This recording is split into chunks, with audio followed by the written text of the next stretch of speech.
Regular ang pagkapraning ng mga napapadaan sa paupahang bahay na ito sa Bustos, Bulacan. Sementado at mukha namang bago. Pero marami raw ang naninindig dito ang balahibo. Bigla po kasi nag-ano yung pito, sumasara. Si Carolina, mahigit 3 dekada nang nakatira sa compound kung saan naroon din ang bahay.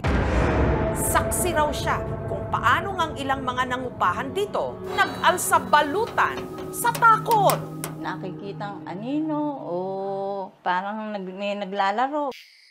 Hanggang kamakailan lang ang kung anumang kinatatakutan sa paupahan, tila raw muling nagparamdam. Sa kalagitnaan kasi ng gabi, ang nakaparadang electronic bike na nasa gilid ng paupahan, kahit wala namang nagmamaneho, ganito ang nangyari. Walang kukurap.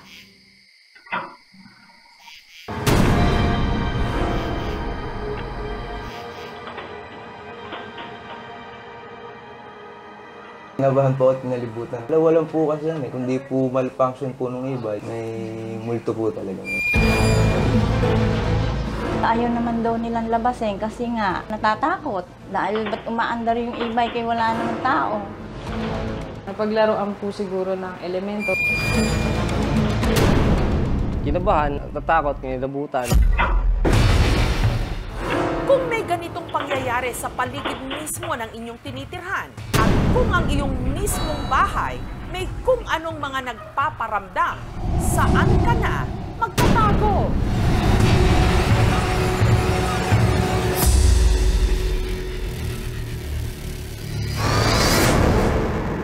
Ilang linggo rin daw na bakante ang paupahan hanggang nakursunadahan ito ni Vernie. Nagtengang kawali nga lang daw siya sa narinig niyang mga kwento sa apartment. Lalo't pasok ang renta nito sa kanyang budget, 7,000 pesos kada buwan. Malaki naman po siya. Nagandahan na rin po ako kasi malaki po yung pagkakaiba niya sa rent namin sa Manila. Bungalow house ito, gawa sa bato.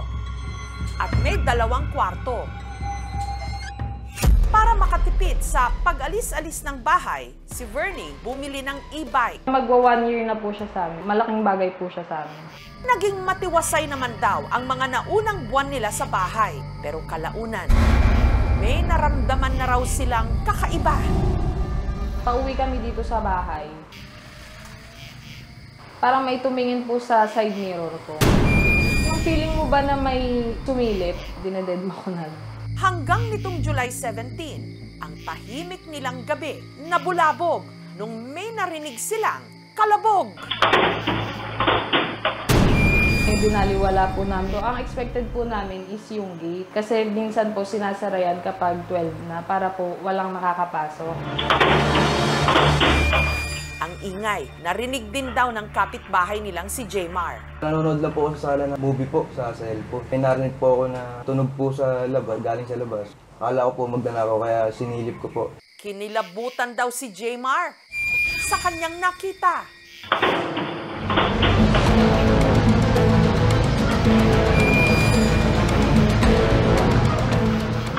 Umiikot po siya mag-isa. Sa kuhang ito, eksaktong alas 11 ng gabi, makikitang nakaparada ang e-bike sa gilid ng bahay. Walang kung ano-ano, bigla itong umabante.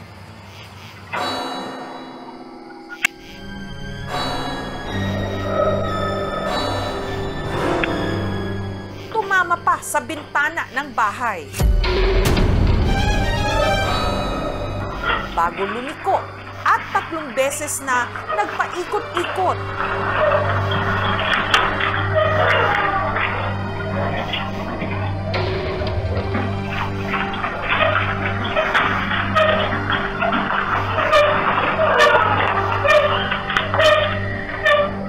Bago tuluyang nawala sa camera. Bumangga na po siya sa date po. Kinabahan po at kinalibutan.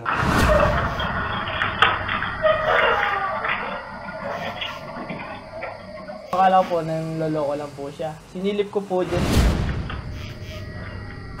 Nakita po, nakabangga na nga po. Chinek po namin, wala po siyang susi. Tapos naka-handbrake din po siya. ang pag-andar ng e-bike ni Vernie. Nakita rin daw ng hipag at pamangkin ni Carolina. Kinilabutan ako.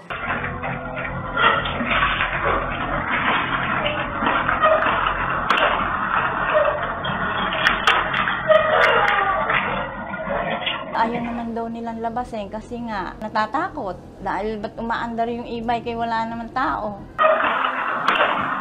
Dahil sa kakatwang insidente, mas lalo raw nagkakatakutan ngayon, lalo na sa loob ng bahay ni Vernie. Sa panganay ko pong babae, kada po inuutusan namin siyang maghugas ng pinggan. Parang hindi po siya mapalagay. Parang minsan daw po may nakabantay sa kanya, may tumitingin. Nagtataka na lang po ako, pero binabaliwala ko na lang.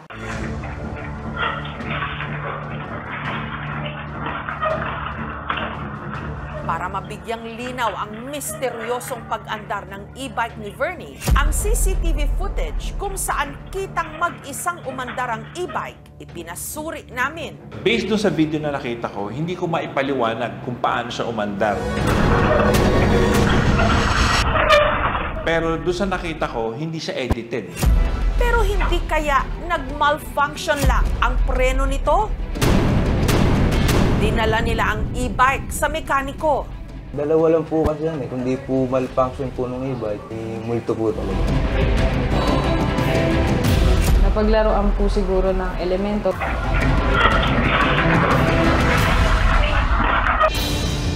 Medyo kakaiba. Mabigat yung area. Kaya para mag-imbestiga, inimbitahan namin ang paranormal researcher na suki na ng ating programa, si Ed Caluag. Nakakahilo. Meron na bang nakakita ng parang shadow figure? Humanap na ng kasama sa loob ng inyong bahay. Yung entities natin, nahawakan po itong e-bike na to. Nagagalit po Dahil ang nakakakilabot na resulta ng investigasyon,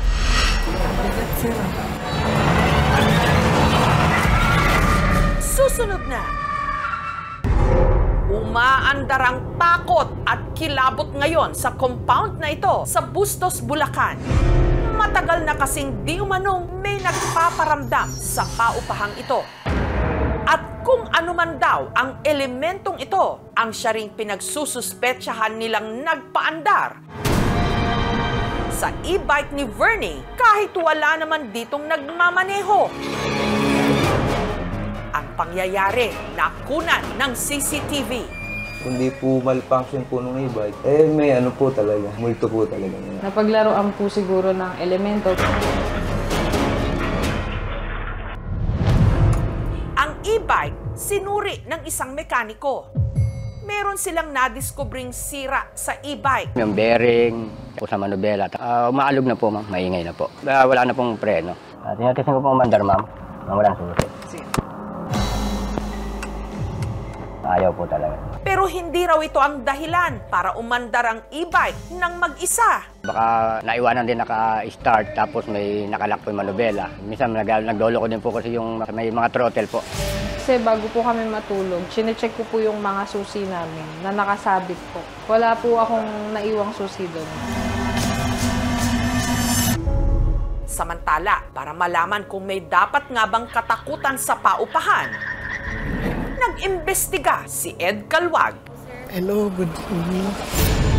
Nag-set up muna ang team ng tinatawag na REM o Radiating Electromagnetic Pod at Music Box para makasense ng energy. Dito sa part na to, medyo kakaiba.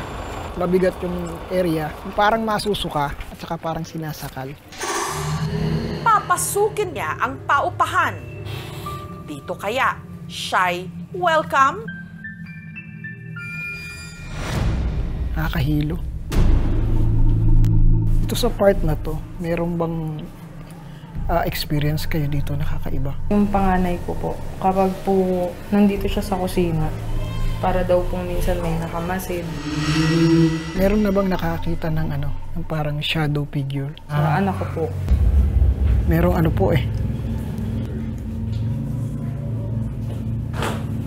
merong boses po kasi na na parang nagagalit.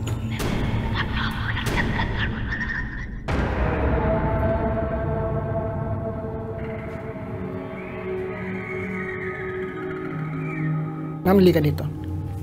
Okay. Pikit kayo, ma'am. Meron bang pakaramdam na parang umiikot? Ganon? Opo. Bumibigat po yung dibdib. Bumibigat. Opo. Yun po kasi yung spot, no? Hindi po siya kaluluwa or elementals po ito. Nagagalit po eh. Biglang tumunog ang music box.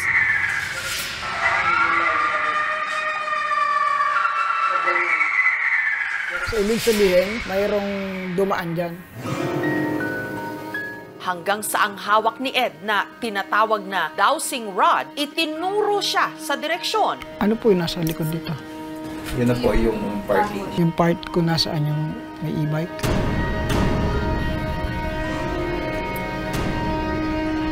Yun po talaga eh. Yung entities natin, nahawakan po itong e-bike na to. Upo kayo dito. Bigat, sir. Sir, maliiyak na ako. Nagsagawa siya ng isang ritual.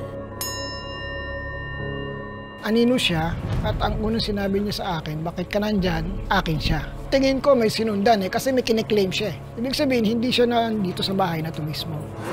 Yung pagdalaw ko ng e-bike, masasabi niyo po na pinagdalaw ko ng anito. Siya yon kasi dahil gusto niyang magpapansin. Sa family naman, hindi po kayo dapat matakot, ma'am. The moment na natakot kayo, mas lalo nila kayong guguluhin. Ang ating mga bahay at ang paligid nito, lugar kung saan dapat tayo pinakaligtas mula sa anumang ating kinatatakutan. At kung sakaling tayo'y eeskapo, paano kung pati ang sasakyan bigla namang mag-isang gumagalaw ng ganito? Mapapausal ka na lang. God bless our home. Thank you for watching, mga kapuso. Kung nagustuhan niyo po ang videong ito, subscribe na sa GMA Public Affairs YouTube channel. And don't forget to hit the bell button for our latest updates.